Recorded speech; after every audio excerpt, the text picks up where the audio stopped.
안녕하십니까. 김승현 목사입니다. 오늘은 좀 특별하게 한 사람을 여러분에게 소개를 해드리면서 오늘 하나님께서 저와 여러분에게 주시는 은혜를 함께 나누기를 원합니다. 제가 여러분에게 소개해드리고 싶은 사람은 우리 크리스찬들에게 이렇게 많이 알려진 사람은 아닙니다. 여러분에게 어쩌면 굉장히 낯설고 그리고 생소한 그런 사람인지도 모릅니다. 중세의 가장 암흑기였던 것처럼 북이스라엘의 가장 영적으로 어두웠던 암흑기 시대에 정말 샛별같이 하나님의 말씀을 들고 선명하게 하나님 나라를 위해서 살았던 사람, 이물라의 아들 미가야를, 선지자거든요. 오늘 이 사람을 여러분과 함께 나누기를 원하는데요. 이 사람은 정말 제가 천국에 가면 가장 좀 만나보고 싶은 그런 1순위. 정말 도대체 이 사람이 어떤 사람인가? 정말 하나님의 나라 천국에 가면 가장 만나보고 싶은 1순위가 아니라 어쩌면 0순위와 같은 그런 사람인지도 모릅니다. 저 개인적으로는요, 이물라의 아들 미가야를 꼭 만나고 싶다. 아합 시대에, 그 어두웠던 시대에 하나님 나라를 위해서 선명하게 살았던 사람. 특별히 이제 오늘 설교 제목은 이물라의 아들 미가야. 이제 소 제목은 하늘이 주시는 힘으로 고난을 잘 감당했던 사람. 하늘의 힘으로 고난을 잘 감당하자. 이런 이제 제목인데요. 정말 제가 너무나 보고 싶은 그런 사람. 이물라의 아들 미가야. 이와 반대되는 사람이 오늘 본문에도 똑같이 나오는데요. 시드기야라고 하는 그런 사람입니다. 이 사람은 거짓 선지자거든요. 오늘 그 400명의 거짓 선지자들과 이물라의 아들 미가야가 싸우는 그런 영적 전쟁의 이야기가 나오는데요. 여러분은 엘리야가 갈멜산에서 그 바알의 선지자들과 막 치열하게 영적으로 싸우는 그런 이야기를 여러분이 너무나 잘 아실 텐데요. 850대 1 갈멜산 전투, 영적 전쟁, 그런 거는 여러분 너무 잘 아시잖아요. 근데 거기에 비해서 이물라의 아들 미가야가 잘 싸웠던 그런 영적 전투, 영적 전쟁은 사실 우리에게 그렇게 잘 알려지지 않았습니다. 그닥 잘 알려지지 않았거든요. 사람들이 잘 몰라요. 많이들 모르세요. 물론 이제 그 숫자는 절반밖에 안 되거든요. 400명 대 1. 근데 그 400명이요, 다 어용 선지자들입니다. 당시에 힘도 있고 또 돈도 있고 권력도 있었던 그런 400명이에요. 바알의 선지자는 아무리 850명이 있어도 그건 우상숭배하는 자들이잖아요. 근데 이 미가야가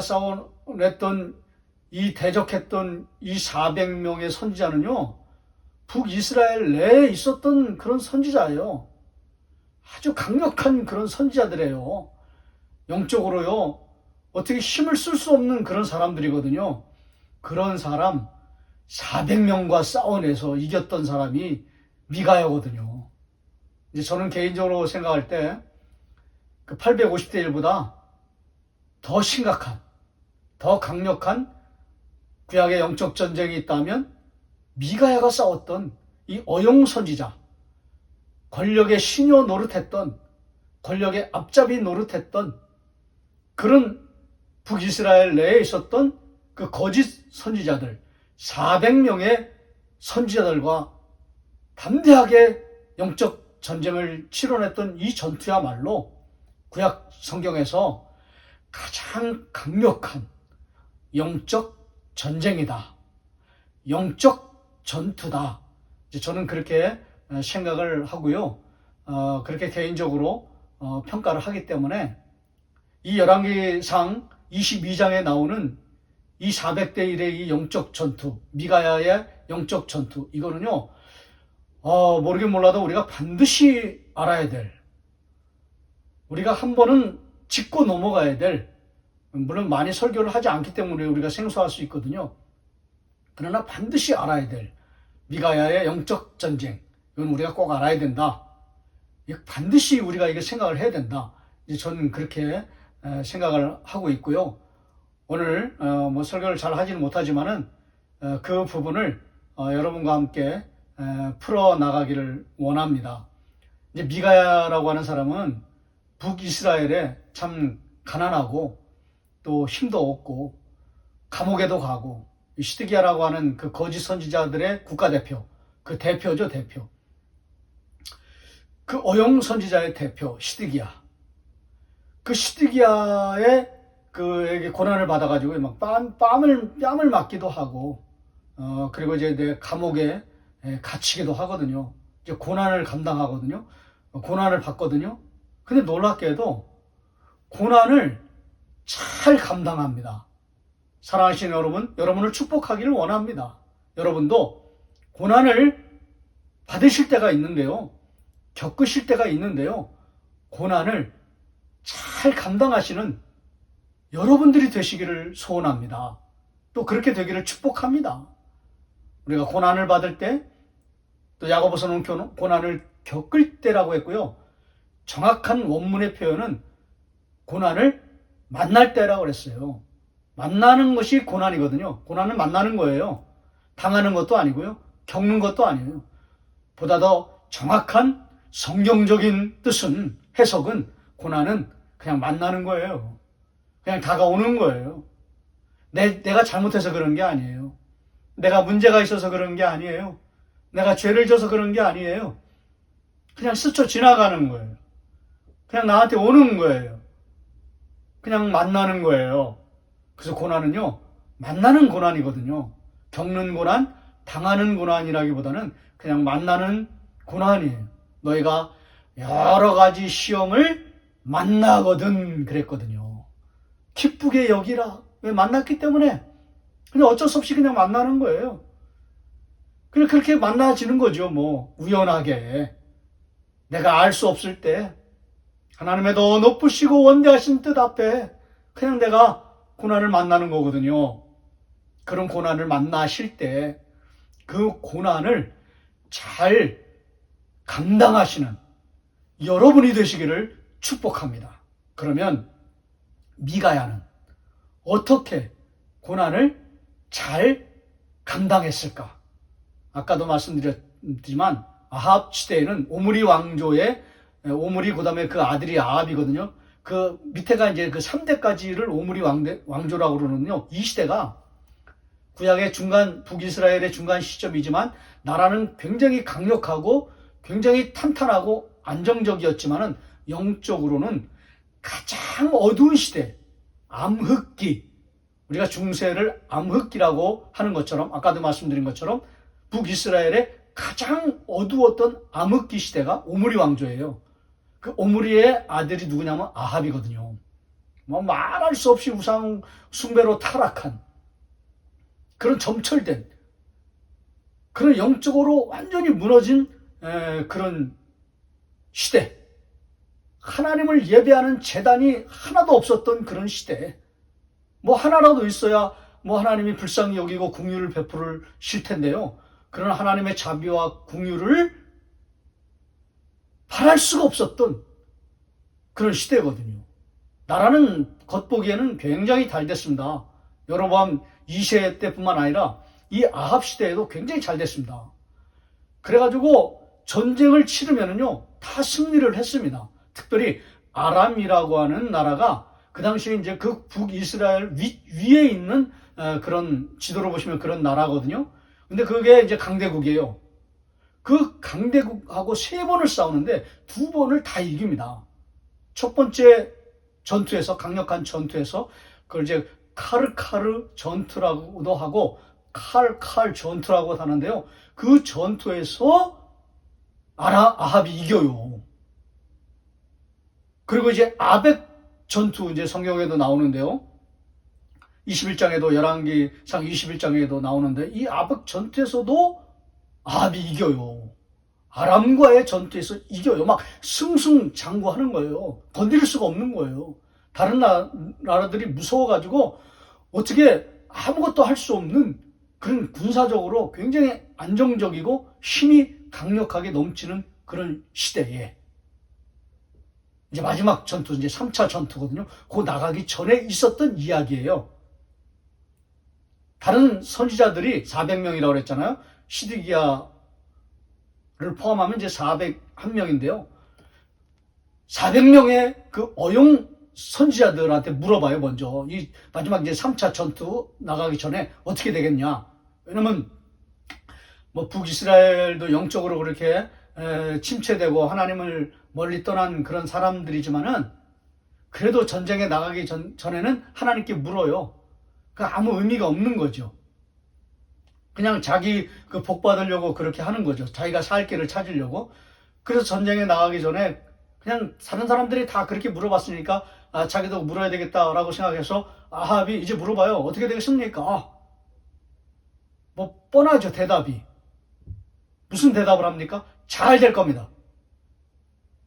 나가면 반드시 승리할 것입니다. 이제 거기다 조금 더 보태요. 뭐라고 과장했냐면요. 칼을 만들어 놓고 막 날카롭게 칼을 만들어 놓고 아니면 뭐 뿔나팔 같은 거 있잖아요. 뿔나팔, 뿔 그런 걸 갈아 놓고 그거로 다 물리칠 것입니다. 엄청난 과장이 나와요. 이제 그렇게 다 좋은 얘기 한 거죠. 시드기야는 뭐 말할 것도 없고 시드기야가 이제 뿔 만들어 놓고 그거를 다 죽일 것입니다. 뭐 이렇게 말하는 거죠. 뭐 뿔이 강력한 그 핵무기도 아닌데 말이죠. 그렇게 말을 한 거예요. 그런데 유독 미가야만 반대한 거예요. 근데 이제 물어보긴 물어봐야 되니까 어쩔 수 없이 그냥 하기 싫은데 어쩔 수 없이 그냥 묻기는 물어야 되겠으니까 어떻게 될 것 같습니까? 그러니까 미가야가 영적인 감각이 있었던 거죠. 하늘의 어전회의를 본 게 있거든요. 오늘 이제 그게 핵심이에요. 그게 이제 열왕기상 22장 18절부터 이렇게 나오거든요. 18절부터 이제 몇 절 안 돼, 한 22절까지 나오는 거예요. 나오는데 내가 하늘의 어전회의를 봤다. 어전회의를 보니까 한 영이 나와가지고 400명의 선지자들을 현혹시킨다는 거예요. 거짓의 영을 집어 넣겠다는 거예요. 그래서 당신이 나가서 전쟁에 죽게 할 것이다. 이렇게 얘기하는 거예요. 이 부분은 역대하 18장에도 똑같이 나옵니다.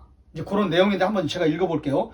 19장에 이렇게 되어 있습니다. 미가야가 이르되 그런즉 왕은 여호와의 말씀을 들으소서. 내가 보니 하늘의 어전회의를 보는 거예요. 여호와께서 그의 보좌에 앉으셨고 하늘 보좌 하늘의 만군이 그의 좌우편에 모시고 서 있는데 여호와께서 말씀하시기를 누가 아합을 꾀어 그를 길앗 라못에 올라가서 죽게 할꼬 하시니 칼칼 전쟁에서 이기고 아벡 전투에서 이기는데 길앗 라못에서 이게 3차 전쟁이거든요. 여기서 죽어요. 길앗 라못에 올라가서 죽게 할꼬 하시니 하나는 이렇게 하겠다 하고 또 하나는 저렇게 하겠다 하였는데 하늘의 세계를 본 거죠. 영적인 세계를 본 거죠. 하늘의 어전회의를 본 거예요. 21절에 한 영이 나와서 여호와 앞에 서서 말하되 내가 그를 꾀겠나이다. 22절에 여호와께서 그에게 이르시되 어떻게 하겠느냐 이르시되 이르되 내가 나가서 거짓말하는 영이 되어 그의 모든 선지자들의 입에 있겠나이다. 여호와께서 이르시되 너는 꾀겠고 또 이루리라. 나가서 그리 하리라 하셨은즉 23절에 이제 여호와께서 거짓말하는 영을 왕의 이 모든 선지자의 입에 넣으셨고 또 여호와께서 왕에 대하여 화를 말씀하셨나이다. 이렇게 하늘의 어전회의를 본 거를 그대로 얘기하면서 당신은 길앗 라못에서 거짓말하는 영에 속아서 400명의 거짓 선지자들에게 속아서 당신은 죽을 것입니다 라고 완전히 화를 선포하는 거죠. 저주를 선포한 거예요. 국가대표 시드기야가 어떻게 했을까요? 화가 나가지고 24절에 그나아나의 아들 시드기야, 그나아나의 아들 시드기야네요. 아까 미가야는 이물라의 아들 미가야. 참 감동적이거든요. 이물라의 아들 미가야. 근데 여기는 그나아나의 아들 시드기야. 시드기야가 가까이 가서 미가야의 뺨을 치며 이르되, 그리고 이제 감옥에 가두거든요. 이제 뭐 이런 내용이에요. 그리고 나서 이제 아합이 이 하나님 말씀하는 대로 나가서 길르앗 전투에서 3차 전투를 아람과 싸우다가 죽었다, 이제 그런 내용이거든요. 그런데 이제 어떤 분들은 이거를 가지고 하나님 말씀대로 그대로 이루어진다. 하나님은 말씀하신 대로 성취하시는 분이다. 그렇기 때문에 하나님 말씀대로 반드시 이루어지기 때문에 하나님의 말씀을 받은 사람들은 반드시 그 말씀대로 순종하는 삶을 살아야 한다. 내지는 하나님의 약속을 반드시 믿어야 된다. 그 약속을 믿고 반드시 이루어지기 때문에 그 이루시는 하나님을 믿어야 된다. 믿고 순종하고 따라가자. 이렇게들 설교를 많이 이제 적용을 하시고 또 그렇게 해석을 하십니다. 참 좋은 해석이죠. 뭐 그게 이제 굉장히 보편적이고 일반적인 그런 교훈입니다. 그런 통찰이죠. 근데 저는 특별히 이제 그 이물라의 아들 미가야가 이제 고난을 당하는 그런 부분이 나거든요. 뺨을 맞고 감옥에 갇히고 그러거든요.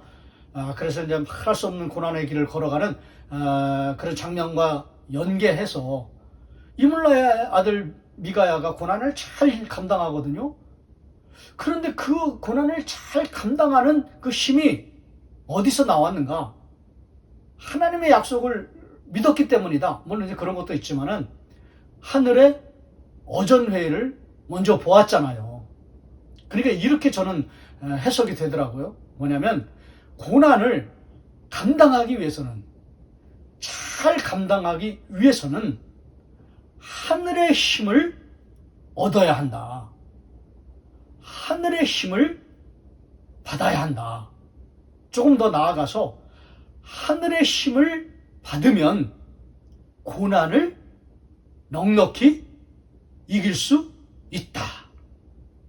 이제 이런 생각이 들더라고요. 그래서 이걸 이제 여러분과 함께 이제 오늘 이 설교 동영상을 통해서 나누고 싶은 것입니다.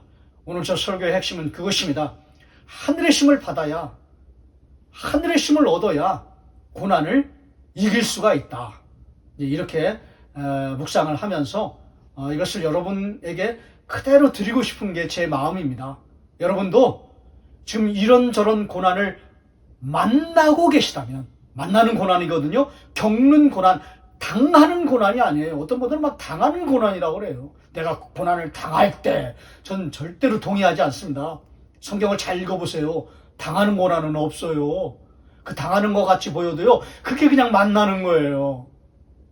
하나님이 허락하셔서 그냥 우리에게 오는 거예요. 오는 고난이에요. 오는 고난. 당하는 게 아니에요. 그런 고난을 만날 때 그걸 어떻게 이길 수가 있는가? 어떻게 감당할 수가 있는가? 어떻게 잘 이겨낼 수 있는가? 어떻게 잘 감당할 수 있는가? 물론 여러 가지 좋은 교훈들이 많이 있지만 특별히 이물라의 아들 미가야를 통해서 우리에게 주시는 건 뭐냐면, 하늘의 힘을 받으면, 하늘의 힘을 얻으면 고난을 이길 수가 있다라는 것을 오늘 우리가 받게 되는 것입니다. 사랑하신 여러분, 오늘 이 교훈을 가지고 여러분을 축복하기를 원합니다. 여러분도요, 고난을 만나실 때 하늘의 힘을 얻으십시오. 하늘의 힘을 받으십시오. 이게 은혜거든요. 이걸 우리는 그냥 통칭해서 총체적으로 그냥 이거를 은혜라고 그렇게 말하는 거예요. 하늘의 힘, 하나님이 주시는 힘, 그거를 가지고 이기셔야 되는 거예요. 그거를 가지고 감당하셔야 되는 거예요. 누구처럼? 이물라의 아들 미가야처럼 하늘의 힘으로 고난을 이겨 나가는 것이죠. 사랑하신 여러분, 여러분도 이런저런 고난을 만나시고 계시다면 그거를 하늘이 주시는 힘으로, 그 하늘이 주시는 힘은 여러 가지거든요. 아주 다양한 거거든요. 이거 하나 다 그렇게 말씀드릴 수는 없어요. 여러 가지거든요. 근데 가장 강력한 거는요, 미가야는요, 예배와 기도입니다. 그게 이제 역대하 18장에는 나옵니다. 예배와 기도. 이제 그게 하늘에서 주시는 힘이었거든요. 그거를 가지고 고난을 이겼던 것입니다. 사랑하신 여러분, 여러분도 예배와 기도를 통하여서 만나는 시험을 강력하게 이기며 넉넉하게 이기며 거뜬히 이겨나가시는 여러분 모두가 되시기를 축복합니다. 그리고 그 힘으로 고난을 넘어가시는 우리 모두가 되시기를 주의 이름으로 축원합니다.